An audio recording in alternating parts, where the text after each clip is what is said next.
Assalamualaikum warahmatullahi wabarakatuh. Pada kesempatan kali ini saya akan membagikan bagaimana cara pemberkasan CPNS 2019, yaitu tentang petunjuk pengisian daftar riwayat hidup dan sanggah hasil SKB SSCN 2019.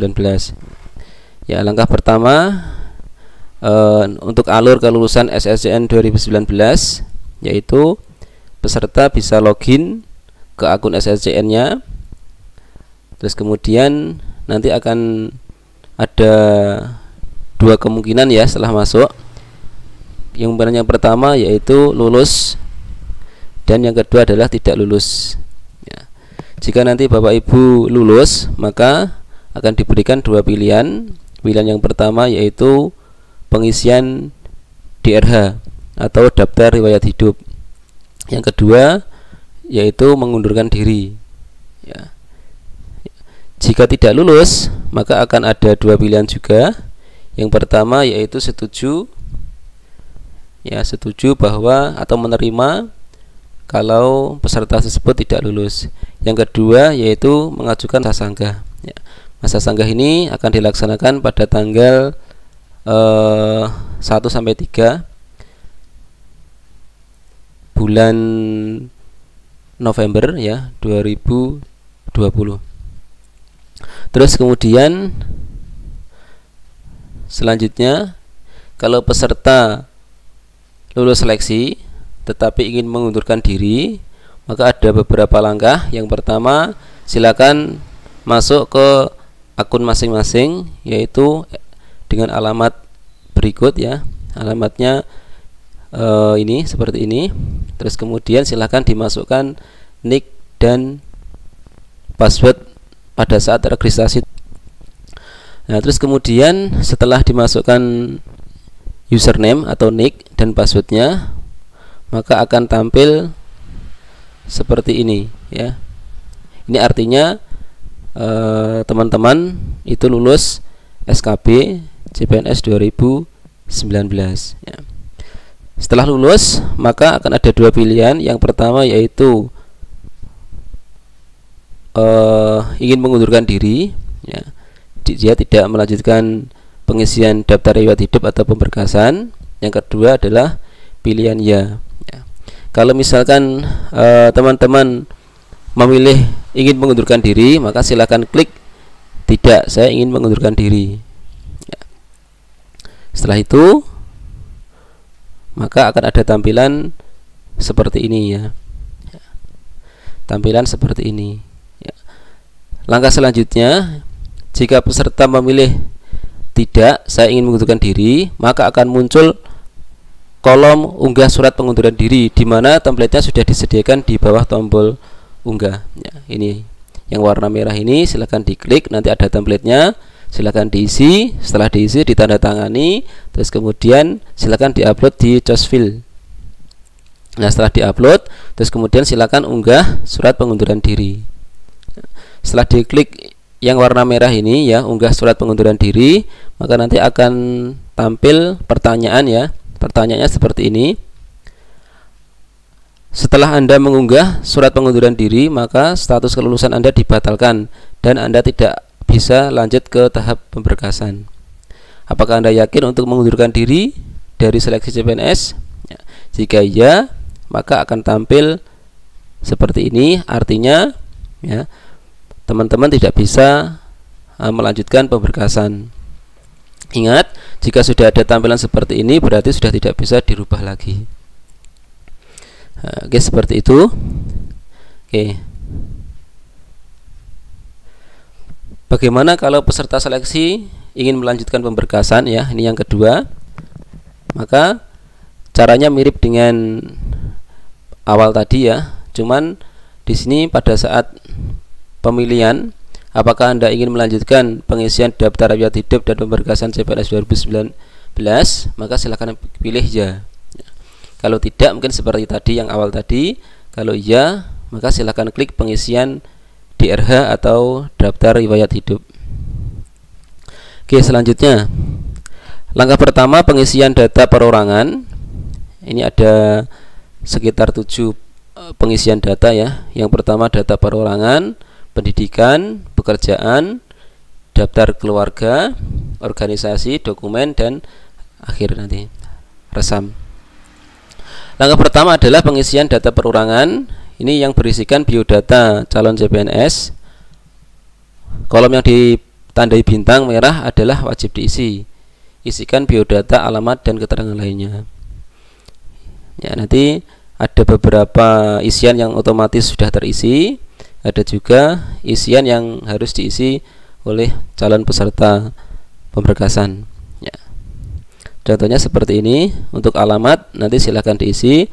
Misalkan di sini alamatnya Provinsi Sumatera Utara, kabupatennya Simalungun, ya, terus kecamatannya apa, daerah kelurahannya apa, dan seluruhnya, tinggi badan, berat badan, terus semuanya silakan diisi. Kemudian hobi juga diisi. Untuk hobi ini bisa beberapa, lebih dari satu jenis ya. Misalkan hobinya membaca, terus kemudian olahraga, seni, dan lain sebagainya, boleh diisi semuanya. Oke, selanjutnya setelah diisi hobinya selesai, ini ya di sini contohnya selesai. Terus kemudian lanjut ke langkah kedua ya. Langkah kedua yaitu pengisian pendidikan. Pada kolom ini peserta dapat mengisikan riwayat pendidikan dan riwayat kursus. Pendidikan yang digunakan saat melamar formasi jabatan setelah otomatis muncul, tetapi dapat diubah dilengkapi kolom-kolom yang masih kosong ya. Bapak, Ibu, dan teman-teman ingin mengisi pendidikan atau mengedit pendidikan, silahkan diklik ubah ya. Nanti otomatis terisi ya, cuman bisa diubah oleh calon peserta. Begitu juga untuk isian kursus ya, tambahan kursus silahkan diubah sendiri. Itu bisa disesuaikan dengan kursus Bapak Ibu atau pendidikan Bapak Ibu.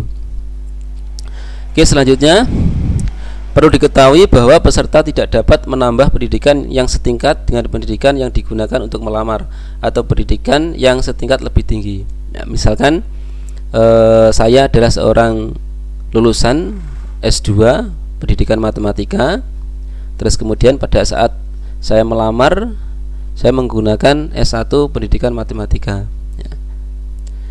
Jadi ijazah S2 yang saya miliki ini tidak bisa digunakan untuk upload pada saat pemberkasan. Itu. Ini ada juga contoh dari tim panitia Panselnas ya. Misalkan pendidikan yang digunakan untuk melamar adalah S1 Sistem Informasi. Lalu peserta ingin menambahkan pendidikan S2-nya. Penambahan akan gagal karena S2 adalah setingkat lebih tinggi dari S1. Atau jika peserta memiliki 2 ijazah S1 lalu ingin menambahkan pendidikannya, misalnya S1 manajemen, akan gagal juga di input karena setingkat pendidikannya karena tingkat pendidikannya setingkat dengan S1 Sistem Informasi yang digunakan untuk melamar. Dan seperti itu maksudnya.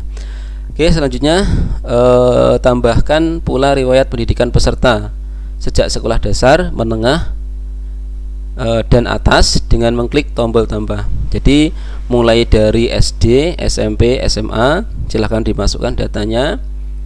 Akreditasi juga silahkan dimasukkan. Oke, selanjutnya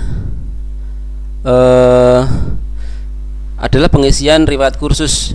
Jika peserta pernah mengikuti kursus, silahkan klik tombol tambah ya, kursus ya, isikan data-datanya. Yang wajib yaitu yang dibintangi merah. Jadi yang ada bintang merahnya silakan diisi kursus yang teman-teman atau Bapak Ibu ikuti. Langkah selanjutnya yaitu pengisian pekerjaan ya. Di halaman ini peserta diwajibkan mengisi riwayat pekerjaan. Ini jika ada, penghargaan jika ada, dan prestasi jika ada. Jadi ada 3 unsur ini silahkan dimasukkan di riwayat pekerjaan ya, atau penghargaan atau prestasi. Kalau yang tidak memiliki ketiga-tiganya ya tidak usah mengisi gitu. berikut ya, ini contoh hasil input dari penghargaan, terus kemudian prestasi mungkin seperti ini. Tingkatnya bisa beberapa kabupaten, mungkin provinsi atau nasional. Oke, selanjutnya bisa tambah riwayat pekerjaan. Nah, bisa dimasukkan juga ya riwayat pekerjaan sebelumnya. Terus kemudian penghargaan tadi, prestasi. Oke, berikutnya yaitu daftar riwayat atau keluarga ya.